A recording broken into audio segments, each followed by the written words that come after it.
Hi, everyone. Good to see you. Good to see you, everybody. Linda, Judy, thank you so much for being here. I know there's people coming in. It's exactly 12 o'clock, so um, I don't want to get started quite this second because I want to make sure no one misses anything. But I will say that, let me disable meeting notes. Yes, please disable your read.ai, otters, fireflies, all of those, because they give me pop-ups and it's very distracting. Um, I am so excited for this expert session because I have actually never met two partners who are more cohesive and in sync than Judy and Linda. And I noticed it from the very beginning, and I've been secretly stalking them on social media and really analyzing and looking at what they do. And I'm like, wait, like they definitely must have some sort of like agreement where they each comment on each other. Like they're just so in sync. Everything is so in sync. And I'm like, not only how are they doing it, but the why are they doing it? And they must have been like childhood best friends. They must have like how can two people be so in sync? And I think the answers you'll find today are going to surprise you. And whether you have a partnership, you've ever thought about having a partnership, you've had a divorce partnership, a partnership that went south, or you are thinking maybe collaborating with someone else could expand my business and really double the efforts. I can tell you, I mean, it's not like a secret anymore, but like for years when I first started the Upside, I was looking for a partner. I was secretly hoping that person magically appeared in my life, and I wanted someone who could balance out the skill sets I had and how I wanted to show up. And I just couldn't ever find that person. I never found that technical ops person that would have been a good balance to me. I'm also probably not the easiest person to partner with, quite honestly, and I'm self-aware enough to know to know that. Um, but I knew the power of a partnership, and I was always very envious of people who had really good partnerships because you really do have double the effort. It's double everything. And two really powerful people can be much better than one and can make a bigger impact and can balance each other out and share in the joys and share in the work. So I really admire anyone who has a successful partnership. I know how hard it is. And that is why Judy and Linda are here today. So let me read their bio because I do not expect that you know about Judy and Linda. You may know them, you may not know them. So I'm going to read their bio for you so you know a little bit about the work that they do. So Judy Schoenberg and Linda Lautenberg are the co-founders of Evolve Me, which works with groups of women in midlife looking to relaunch, reinvent, or level up their careers, and with companies invested in attracting and retaining top female talent. Judy is the co-founder. She is a graduate of Harvard University and a former national executive for Girl Scouts of the USA. She's authored numerous publications on girls and women's leadership, and her work's been featured in White House events. Judy is a Better Not Younger Entrepreneur of the Week. Judy lives in Brooklyn with her husband, two sons, and a feisty rescue dog. Linda, also the other co-founder, is a Harvard MBA and chartered financial analyst. Before her own professional reinvention, she enjoyed a successful finance career at Prudential and Nomura Securities. Linda was nominated to the Forbes 50 Over 50 list. She lives near the New Jersey shore with her husband, 1 to 3 kids, depending on college schedules, and way too many pets. All right, so now we know a little bit about Judy and Linda. Judy, Linda, thank you so much for both being here and for doing this fireside chat with us all about your partnerships. I will let everyone know if you have any questions along the way, just type a letter Q in the chat. And depending on our timing, we can maybe answer things as we go. But if anything, we can always answer things at the end. So don't be scared to type in your questions. Just add a Q so that we know it's a question and not just conversation. And because it's the Upside, always feel free to chat in the chat box here because we love a lively chat, and it's fun for us. Ida, thank you for being here on the back end to support us and making this all happen for us today. So, well, why don't we just start with a question? How Great. in the world did you two become partners? I'll take that. So we were not lifelong best friends. We actually really only met about 5 years ago, so maybe 5.5. It was really kind of serendipitous. We were both hired as contractors for a social impact startup. We were asked to reimagine a program within the company that was for women that were looking to return to the workforce in the social impact space. And the CEO was looking for one person, but after she interviewed people, she decided to put us together.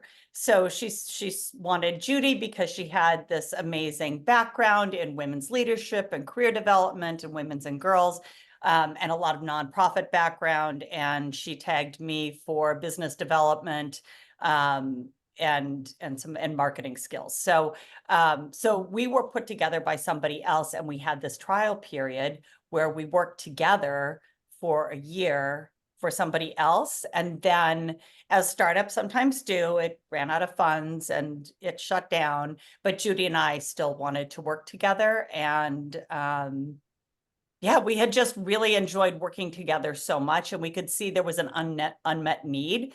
We were seeing it more for women specifically in midlife who not only want to return to the workforce, but maybe just wanted to change careers. And that was us. Judy had changed careers. I was returning to the workforce after a break. And so we decided that we wanted to create the program that we wish we had had when we were going through that transition in our lives. And so that's how we created Evolve Me. But yeah, so Well, we two did things not have stand to go out to me through. there. Sorry to interrupt. Two things stand out to me there. Number one, you two had a shared passion and mission, work passion and work mission. You had that in common, that shared vision, mission, and passion for the impact you both wanted to make. That was shared. The second thing that stands out to me is that you dated first before partnering, before getting married. So you didn't just meet and jump into a partnership. You worked together in a trial situation for a year before ever forming a formal partnership. And I think that's really important to put out there, because I'm not sure everyone thinks about those two common denominators. And and yes, it fell into your lap working together. Sure. Like that doesn't happen for most people, but a point I want everyone to take away is that if you find someone that you think might be a good partner, what a great idea to say, hey, let's do a 6-month trial working on a couple projects together, or let's do a 12 months of working together on a few different clients. Let's see how that goes, and we'll take it from there. I think that's a big takeaway, and we just got started. There's a lot of marriage analogies there, right? Yeah. Was it an arranged marriage? Did we date first? Did we decide to live together first before we got married? I think, listen, I equate consultancies and client consultant relationships. I always relate to dating scenarios because they're very similar. But in a partnership situation, yeah, we're talking about a marriage. Like this is a marriage for sure. So what were those first conversations like when you were like, who approached whom about, should we make this a business, a real business? I mean, if I think back on it, I think that we saw we had such a good experience working together at the startup, and we ran this really successful summit for women returners in New York City and had like 100 career experts there. And there was like a rush that we had. We also led a cohort of women coming out of that summit, and that we kind of like had a rush of energy around it. And when the startup contracted, we knew like you mentioned our passion, like our passion kind of took over, and we're like, this was so successful. These women had gained so much working with us, in the cohort and working with each other. Like, we don't want this to end. And kind of, it was like that feeling of that we wanted to continue to pay it forward to other women. I think that really kept us going. And I think, there was a little bit of like back and forth. I remember this happened at the end of June and we were going into the summer and we're like, are we going to do this? Like, do we want to make something, our own of this? And at the summit, we also had women who weren't just returning, but women who were employed in their 40s and 50s, who wanted to make a pivot. And we felt like we need to help them too. So we also, like, when you talk about our passion, we had this kind of combined passion or aligned passion, but they came from different places. Because I was one of those women who had been working and wanted to pivot, and Linda was a returner. So we're like, we need to do this for all, all women in midlife. And I think it was our kind of our passion with like knowing that there's so many more women out there like us, like the ones that we had already worked with that needed this. So that was like, our calling.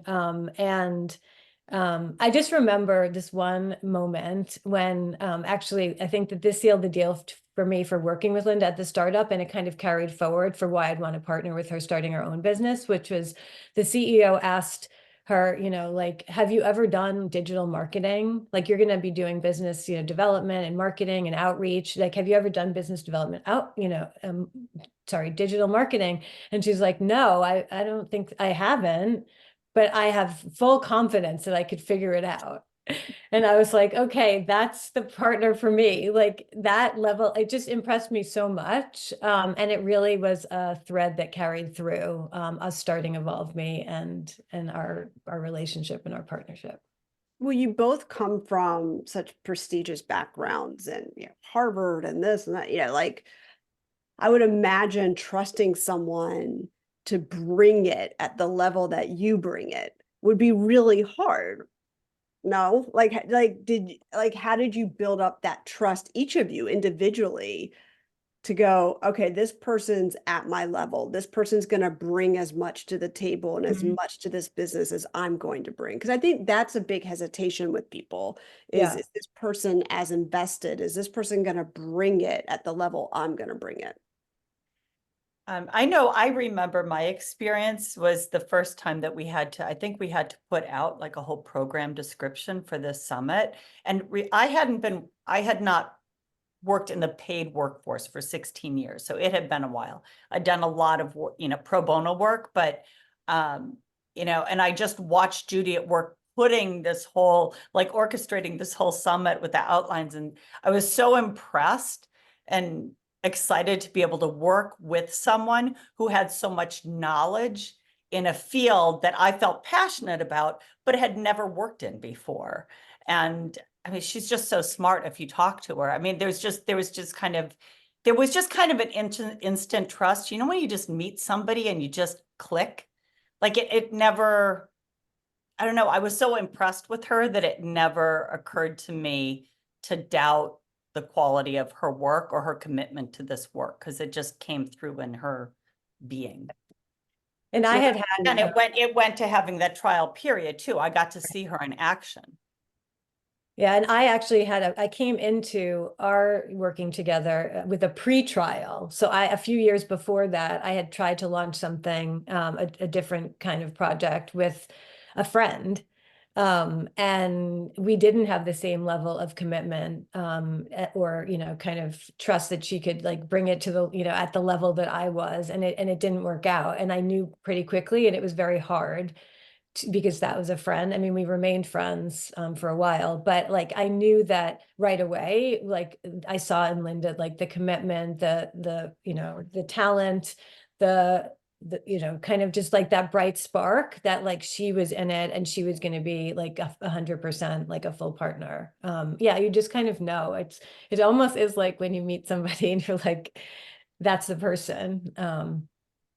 But you know what, too, like I do also know of people, and I see it all, right? Like I've seen it all, and I have one-on-ones or two-on-ones with so many people, and I have seen a situation where And you can say in the chat if you've ever either been yourself one of these people or you've seen it in other people where people get so excited at first. It's like this, again, like dating, it's like so exciting. And it's like, the love stage. And you're like, everyone feels that spark. And everyone's like, oh my God, this is a great idea. And we can do this and we can do that. And we can make, and like that excitement can sometimes cloud the practical and tactical judgment of, is this person a good partner? So how do you differentiate between that typical new entrepreneur idea phase, excitement, impact, vision, all that stuff versus the realities of operating and building a business?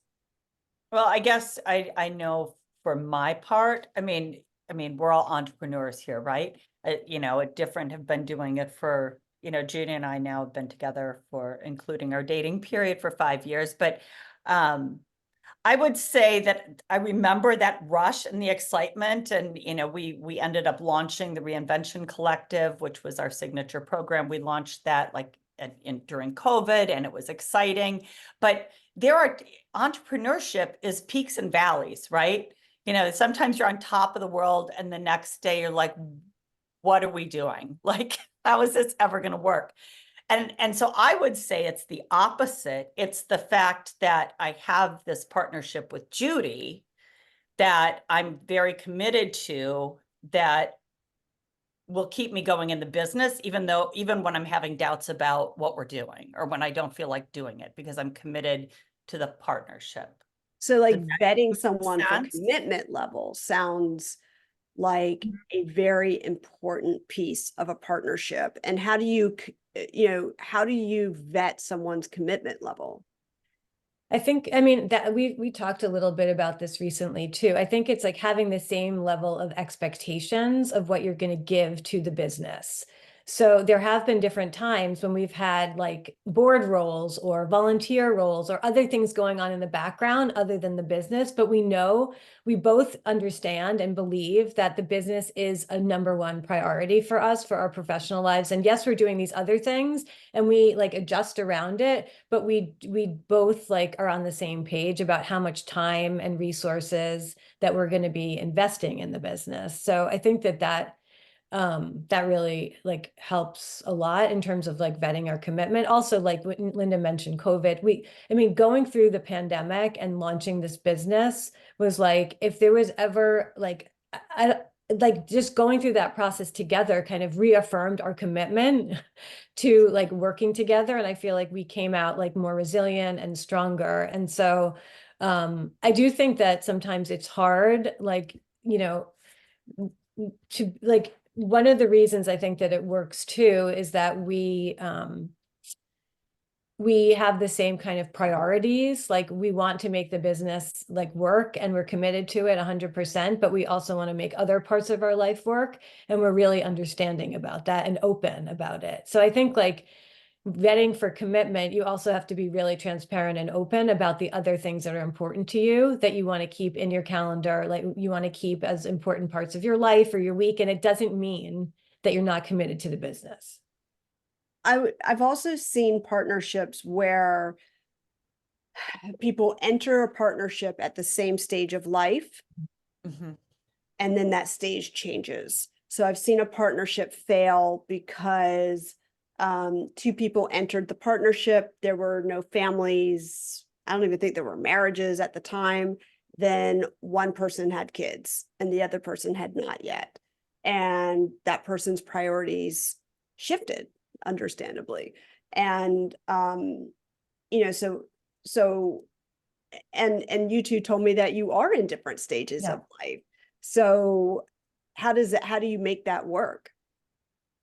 I can see it being very difficult if you both start as people with only responsibilities to yourself, and then one person has a kids and family. Like, I'm not actually sure how you would juggle that. Judy and I came in it at different stages because her kids are still home, and I only had one left at home, and now I don't know. Now I have a different one at home, but at least like I have been where Judy's at, and so like we just understand where the other person is at, and I have other responsibilities, even though I don't have as many kids at home. So I think a lot of it has to do with, like what Judy said, it has to do with, having the same kind of priorities about work-life balance, really shared values. Like our values are very aligned. When we created Evolve Me, we came up with our list of company values together, and they were very personal values to ourselves. And we have the same goals. It helps a lot that Judy and I think it would be hard if we were just talking about this yesterday. If one of us, this was a second income in her family, and the other one of us was a single mother and like had all the financial responsibility on themselves, I think that would be a real imbalance, but we're also aligned there as well. That's a really good point So that you made. So that's an kind of interesting, goals. these are things that people don't always ask or think about when they're partnering. So I'll just repeat that, making sure the financial responsibilities, your home life financial responsibilities are similar or aligned. So if both people are single income families or single income people, that's different than if one's a single income family or person versus, or breadwinner versus second income. Those certainly that makes a very big difference too. I could see how that would be an issue. How do you maintain the trust? I think communication is really key with that. And I feel like we already have a very high level of trust. Like, so there's like a lot of deposits like in the bank and currency around trust over the years. And so for me, when you talk about also like life stage, it's different. Like now my parents' health, is failing at the moment. We're not doing so well. Not 100% failing, but I have to be more involved. And I trust that Linda knows that, like, even if I have to, make a visit to them, that I will, follow up on things and keep things going at different times of the day. Like we trust each other that we'll get things done and that we'll keep the business moving forward, like even when other things are going on. And we're open about it too. We don't try to hide it. Like for so many years, I had to hide things on my calendar, personal things. And what's, I think, so beautiful about what we've created is we started out like creating company values that would really that would really feed into how we wanted to be as professionals and like who we'd want to partner with and all these things. And I think it does, they have like really helped us in terms of like being the North Star of our business. And yeah. How many times do you get together in person? Like how often do you actually physically see each other? Once a week is the goal. Oh.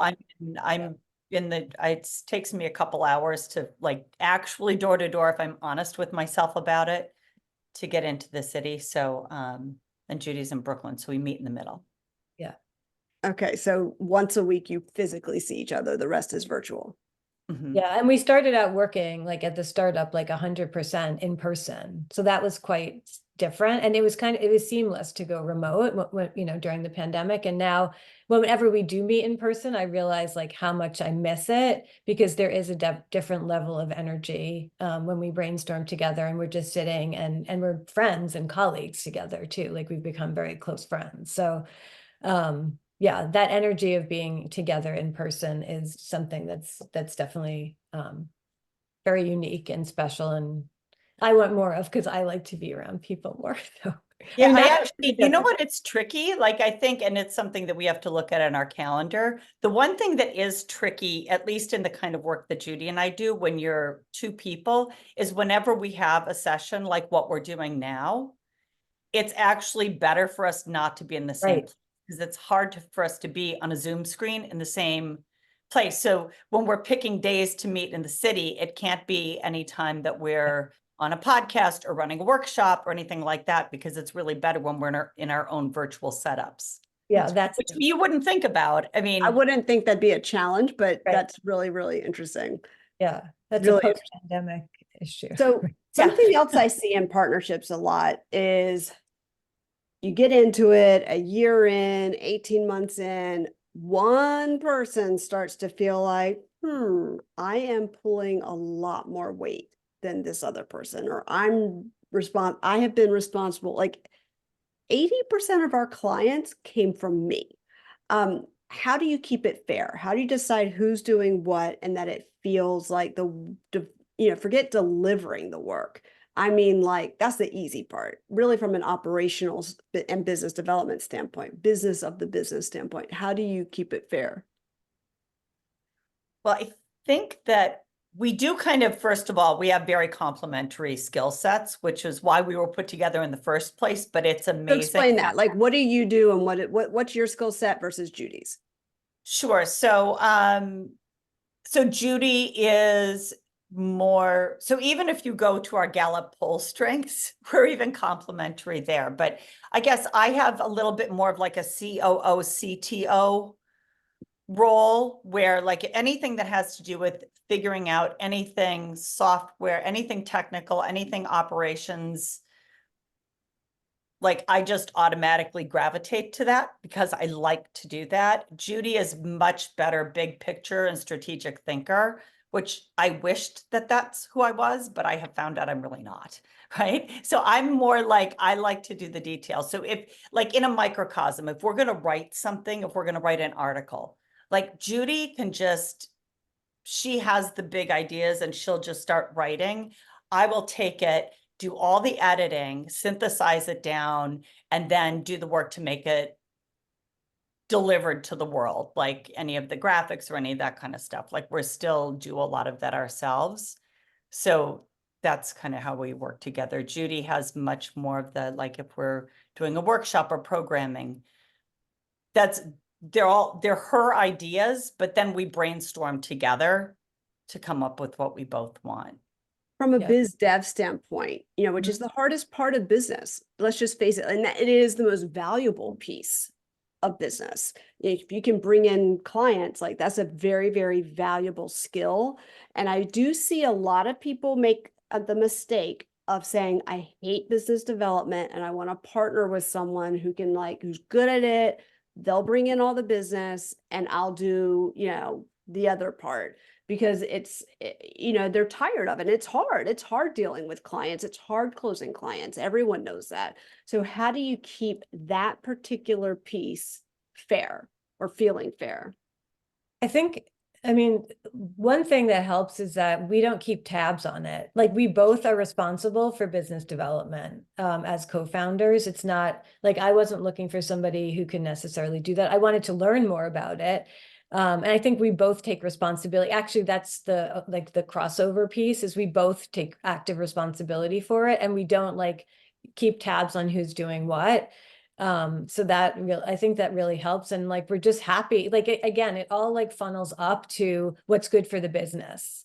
That, I think that we've discussed this issue too. It's I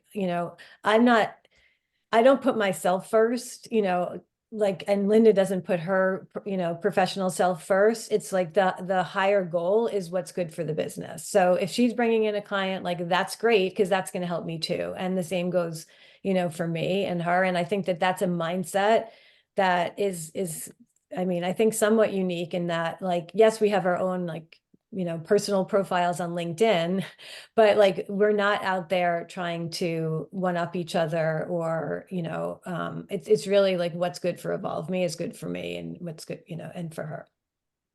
That's really interesting. So let's move into that. Let's move into the benefits of being two versus one. What would each of you say are the biggest benefits for you? I mean, that shouldn't be too hard of a question, Linda. No. I think that for me, I think it's keeping up. I mean, there's obviously two heads are better than one because you get two complete sets of skill sets, so that, is kind of,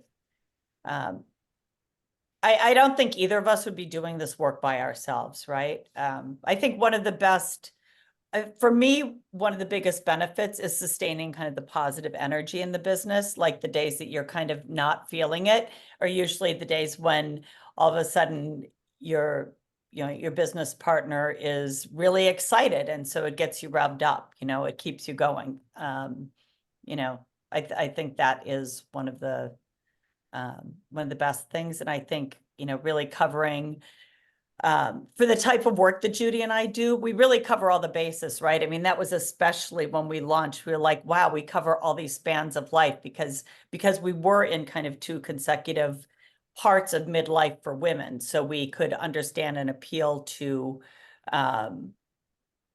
all those life stages, as well as, you know, me living out in the suburbs. I haven't lived in the city in years. You know, Judy lives in the city. You know, she's got an ed background, I've got a business background.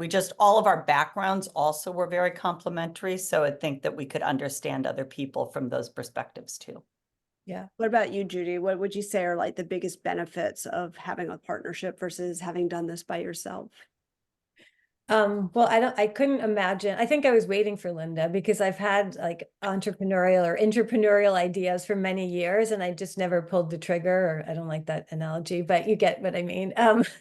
Like I never went for it. And I think I was waiting for somebody, you know, to do this work with. And some of that is because of how much I believe in like that we are better together. And I really believe in collaboration over competition. So I think for me, with not even, and maybe subconsciously, like I think we role model what we want to see other women take away from us, right? So a lot of the work that we do is in groups and in cohorts. And so there's 2 of us. And so like we're kind of role modeling what it looks like for women to support each other and lift each other up in work, and that dynamic that can happen among women that's positive and that's that you don't often see in the workplace. I mean, I didn't see it for much of my career. And so I think that it really works well because we're putting out into the world what we, you know, want for other women, and they feel that back from us as well. So and like I love bouncing off ideas with other people. Like I do believe that our ideas are enhanced from different perspectives and different disciplines and coming from different backgrounds and industries. And I had been in, I think, like a nonprofit kind of silo for a lot of my career. So it was like refreshing to meet Linda, who had such a different background that I did, but that we were like really like compatible and could work together. And yeah, so I didn't know that I was looking for her and that type of person, but it's worked out it really well, and elevated, I think, what I could do on my own for sure. Well, what are some reasons why people should not partner? Meaning, what are not good reasons to partner? Other than one we already stated, which is I'm so tired of business development. Like, I just want to like partner with someone who can get the client and I'll do the work, which I think is a terrible reason to partner. So what are some not good reasons to partner? I mean, one thing that came to my mind really quickly was if you're really driven by your ego, and like if you want to be a superstar, and maybe you do, maybe, you know, or, you know, famous in that way, a celebrity person, thought leader, if you just want to own the stage in that way, I think you have to be able to, then it's not going to be for you, because this is very much about sharing the spotlight, sharing the stage. And you have to be comfortable, you know, with that if it's going to work. So that's one thing that came to my mind right away. What about you, Linda? What are some not good reasons to partner? I hadn't really thought about it in that way. I thought about different like kind of red flags to look out for, but Oh, we'll get to that too. But yeah, but you know, what's like the not, intentions, like what's a not good, like for example, I see people whose businesses are broken, or they just like can't figure it out themselves, or they're just really struggling with their own business. And they're like, well, maybe I should partner with someone. It'd be a lot easier. Is that a right. good reason to partner with someone? Yes or no? I mean, if you've got a business and you're hoping that somebody else is going to come in and just fix it for you, that doesn't seem like a good reason to partner. I mean, I think that, I don't know, I think it really has to come from a place of having the same goals, values, and expectations and being excited about that, as opposed to looking for someone to swoop in and fix something or take it off your plate, you know? Yeah. And then let's talk about challenges and then red flags. So what are some challenges from like a contractual and legal standpoint? Let's start with that. Well, believe it or not, and I'm sure if there are any lawyers in the room, they're going to cringe right now, but Don't tell me you don't have a partnership agreement. we don't. Oh, no. 50-50, we don't have a formal contract, and we're like actually fine with that. Okay, I'm going to I stop you guess right there. maybe if we explode and all of a sudden we're bringing in like hundreds of thousands of dollars, maybe, but it kind of just didn't start like that. We're like, let's like do this thing together. And at this point, I don't know, we're just like close friends, family friends. I know that would not be the way it would be prescribed, but we don't have one. That's just, You know, I'm not a lawyer. And so, but I will say, so for those, here's the middle ground that it's not what I would actually- necessarily advise, but Yeah, we yeah. just don't have. Well, that's good to know. I So thought we Christina, did. actually.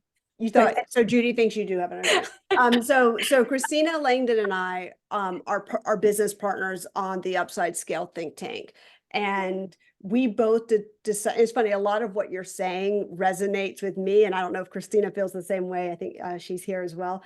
But I'm like, yes, there was like trust. We had done some work together before. We knew each other. And like, I felt like she raised the bar for me. And I just really, so there was just a lot of trust there. But we decided actually to create a layman, agreement. Like we did not bring in a lawyer. We drafted up in regular language, like this is what we agreed to. We're like, we don't need lawyers. Like it's not necessary for us. And we also live in the same town because we were like, okay, I'm not going to screw you over because I have to see you every day. And like, I'm going to be seeing you around town and vice versa. So we created an agreement that was just written in our own words of here's what happens if this, here's who owns the IP, here's who. So we do have an agreement. So I don't want people to think that it has to be one way or another. Yeah. It can be whatever works for you. But I do think at the very least, just having in writing, what happens if someone becomes sick and can't work? This happens. What happens if, there's unexpected things that happen? What if someone doesn't want to do it anymore? Who owns the business? Who owns the IP? Who owns the client? What happens to the money? What happens to the bank account? All the things. So from a marketing perspective, what are some of the challenges? So, and now that you're saying that, I'm sorry, I have to backtrack. You might be right, Judy. Maybe we do. We do. It was so long ago. We did it so long ago before we were actually called something. We were called something else in the very beginning, Evolve instead of Evolve Me, long story. But when we did the LLC. When we did the LLC, maybe we did do a contract. Yeah, my husband's a lawyer, so I distinctly remember yeah. And I don't even remember. It was so, no, you don't remember because it was such a non-issue. It was so easy. It was just like 50-50. We didn't even have a lot of conversations about it. It was just so obvious. It would just be 50-50, like no, it was just very congenial. And that's why you don't remember. But I remember. Yeah. Another benefit to having a partner is to have like a memory bank. It is true. Institutional memory, right? I would also imagine that you learn a lot about somebody in the contract stage, in the partnership agreement stage. If it's, with me and Christina, it was just so easy. We just had a nice conversation, some back and forth notes on it. Like it was like very fun and cordial and exciting and friendly and all the things. I would imagine that if anyone here does decide to go into a partnership with someone, really pay attention to how that person is behaving during that partnership agreement stage, because I think that tells you a lot about the type of partner they will be, because at the end of the day, they're going to show you their true colors. And I think a lot comes out during that process. So and I'm glad to know you do have a partnership agreement, because even though you are wonderful partners, everyone needs a partner agreement. So from a marketing perspective, what are some of the challenges? Because I noticed that you're very cohesive. So any of you, if anyone goes online, goes on LinkedIn and sees the behavior and interaction of Judy and Linda, it is extremely intentional looking to me. Now, I'm in a business of noticing these things, so I wouldn't expect everyone to notice, but I certainly notice. Tell me more about the structure and challenges from a marketing perspective. I mean, I think that one of the things is like being able to speak in one voice, like seamlessly and cohesively. And I mean, some of that comes from just being like in person and on Zoom and finishing each other's sentences. But I think it was very intentional from the get-go that like we sign all of our emails, Judy and Linda, or Linda and Judy. Like if somebody was responding, if it's a personal contact, like it's kind of understood that you'll sign it from yourself, but like everything is signed the two of us, and we are kind of very careful, I think, to not ever throw each other under the bus. Even if, you know, one person makes a mistake, like it's still signed by Linda and Judy because we're both taking responsibility. So I think that that's like a profound thing that sticks out to me too, in terms of how we work with our clients. And then on social media, I think that's where it kind of can get tricky because we do have our own, we have an Evolve Me business page on LinkedIn. That's mainly the platform we use. And then we have our own personal profiles, and we tend to, you know, both post similar posts. We've experimented with different things on LinkedIn, but generally we'll post, like if we have a piece of content, like an article, a blog post, we'll post the same article and like the same post plus or minus, and we'll tweak it to match kind of like our own experience and stories. But we always tag each other. We always tag Evolve Me, and then we always try to not 100%, but like comment, you know, in each other's posts when it's, you know, when we feel like we need to. And I think that, you know, some of the challenges too around that are like sometimes I do think about like, oh my gosh, like our whole like work life and brand is our personal brands are really tied up in the professional brand. And like, if ever, like, and I hope it doesn't happen anytime soon for, you know, for real, but like, if we were ever not working together, like, how does that impact, you know, what we've created like on social media and those kinds of things, because we are like such a duo. But I'm not worried about that for now because I'm just focused on what we're creating. So, But do you feel like being so cohesive and having that intention online on LinkedIn has helped your business? I do. Yeah. Yeah. And what happens when Fast Company calls you, Judy, and says, I want to interview you, or you meet a writer at a party or whatever, and like that person's like, I want to interview you for, and you're like, yeah, but I have a partner. No, I just want you. I just want to interview you. Or I just want you. Can you moderate or MC this event at our local business that, you know, how do you handle those situations? We've actually had both of those crop up in different ways. So like we did just have something with Fast Company, and somebody, they happened I to reach know. out. They got my email, happened to get my email instead of Judy's. And I just said, you know, it's Judy and Linda, and we both love to do it. And she thought that was fantastic. But there have been other times when they were really just looking to talk to one person, and whichever person was reached out to, that's fantastic because it's a win for our company. It doesn't really, like, we just kind of don't have our egos in there really. Or there was we just had an event actually at NYU Law School speaking to all these women in cybersecurity. And it was a contact that was Judy's, and they were just looking for one person. And Judy was going to do the event, and that was wonderful. And then actually Judy couldn't. When they changed the date, it was too close to her son's bar mitzvah. So I did it. And that was also fine. You know, it didn't really matter because we were representing Evolve Me. And when we posted about any of those things, we posted about it as if, you know, we're excited for our company to have this opportunity. Amazing. And let's go back to red flags, because I think this is probably one of the most important pieces of a partnership is what should yellow flags, red flags, you know, anything people should look out for. And this is the perfect time, by the way, for all of our people who've showed up live today. Throw your questions in the chat because we definitely have time for Q&A. We're going to go through some red flags, and then I would love to open it up to all of your questions. And I'm looking at the chat. Ask any question you want. Nothing is off limits. Throw any of your questions in the chat. And if you want to ask something anonymously, you can DM me, just message me directly, and I will know that that's an anonymous question, okay? So let's talk about red flags. Linda, you first. Red flags, what should people look out for in a partnership? What's a red flag? I already mentioned like the risk tolerance, like make sure that you have like that you're very clear about what you're looking to get out of this business, both personally, fulfillment wise, and also like financially that way.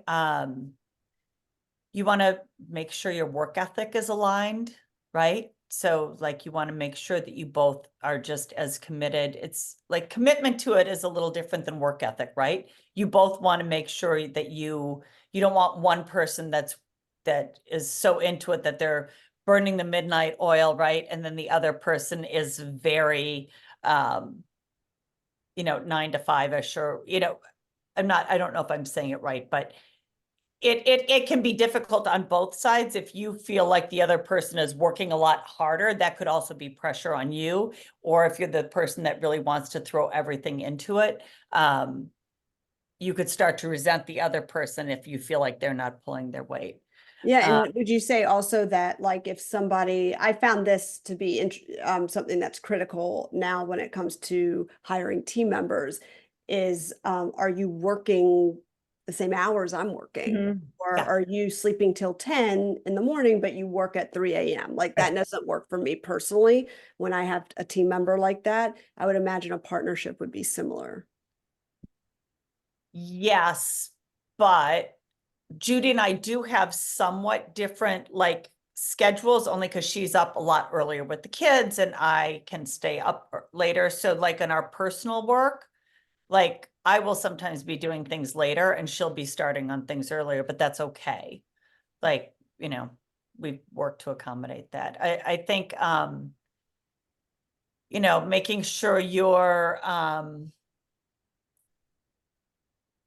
you're just the values, if you get a sense that values or priorities are not aligned, like that's a big one. Or like Judy flagged, if you think that the other person seems to need a lot of me, like a partnership is us, right? What about spending?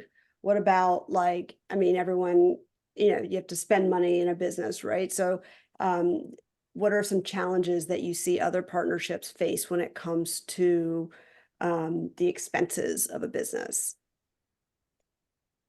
Yeah, I mean, I think it works well, like if at least this is true for us, like if you keep each other honest around the spending, like if, one person is kind of more like into more like demonstrative about like, we need to invest in this, we need to take this risk. And if the other person is kind of less, is more risk averse, like that person can push you. But if you're both like risk averse, or you both like, don't want to spend to invest in the business or yourselves, like I think that that's not going to work either. But it also goes to like being flexible. Like you can come in one way and like the other, you can kind of be changed by the other person. I think that a red flag would be like that a partner is very rigid and stuck in their ways. And like, things are going to change in the business over the course of time. So keeping that kind of openness to being like adaptable and flexible, and having like a growth mindset to things that like you can, grow and adapt and change and go with the flow, as opposed to this like kind of like my way or the highway personality. But we have been kind of on the same page around the spending and the use of resources and finances. So that hasn't come up as an issue so much. Well, because as business owners, we have this luxury of being able to write off so many of our expenses. You can write off your car, you can write off your cell phone, you can write off like, and that's very easy. Oh, I was at lunch with, Ida the other day, expense that, or, even though she's my friend, or like I met with Christina, we had lunch, expense that, even though we were really just like talking as friends, that we all do that as business owners. So for anyone here who either has a partnership or is thinking about a partnership, how do you determine those kind of fringe expenses that you want to write off because it's good for the business from a tax standpoint, but a lot of it is legitimately, it could be imbalanced. Mhm. I think we only do, the things that we put through the business are just the things that are related to the business, really. You know, if we are, I think that's really all it is. We're not doing kind of personal things. If we had to invest in a piece of like, you know, Judy needs to buy a new laptop or Linda needs to buy a new phone. I mean, if that came up, we would do it, but we would balance it out. Otherwise, anything that we put through the business are things that are directly related to Evolve Me. Mhm. And we check with each other if we want to make a big purchase like that, to make sure we're on the same page. I think that's really important because there's time, like, you know, I'm down in Miami on personal vacation, but I met with 3 upsiders while I was, this is a true story, you know, I met with 3 upsiders while I was there. Yeah. Expense, you know, like that's a business, you know, but it, like, did I need to? No, but like I did business while I was there. And so that, yeah, I do think that's really important that everybody talks about that with their partners before actually signing on the bottom line. You know, my late father-in-law was so amazing. He was, I miss him so much. I love it. He's so wise, so funny, so amazing. And at our wedding, he said, you got up, you know, he made his speech and he said that the key to a good marriage, a strong, long-lasting marriage, it just comes down to 3 C's. It's communication, commitment, and compromise. And as we have talked to you today, I am seeing that the 3 C's also apply to a business partnership. So I'll put it in the chat. It's commitment, communication, and compromise. And it sounds like the reason you two are so successful together is because of those 3 C's. You've talked a lot about commitment. You've talked a lot about communicating with each other about expenses, who's doing what, leaving your ego at the door and communicating when a really big opportunity like Fast Company comes in and not saying, oh, they called me, so I'm doing it. And compromise. I would imagine that the 2 of you make sacrifices for the sake of each other and for the sake of the business. And I think that those are 3 really, really important traits to think about when anyone's going into a partnership. Would you agree, disagree? Anything you would add? 100%. I think that's really well said and really sums up, I think, like what makes us tick and why it works and why we keep going at it, like again and again, like the ups and the downs. And we, you know, and I think that, as Linda said earlier, it is because we're committed to the partnership. Like we're committed to the partnership, like almost over any part of the business, any specific part of the business. And yeah, the communication, the commitment, the compromise.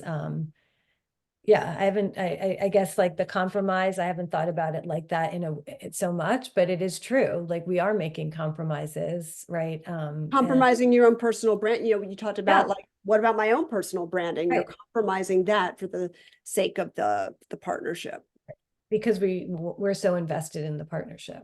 Are there any famous or public business partnerships that you 2 admire?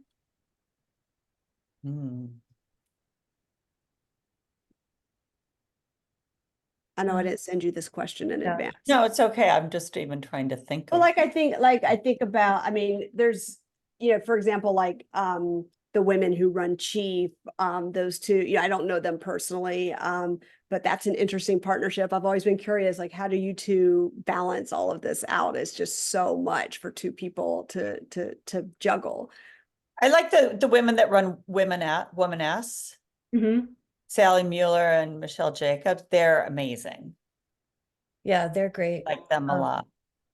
And this is not, I mean, it's kind of a business partnership, more of a media partnership. But when you asked that question, what came to mind was Amy Poehler and Tina Fey. Yeah.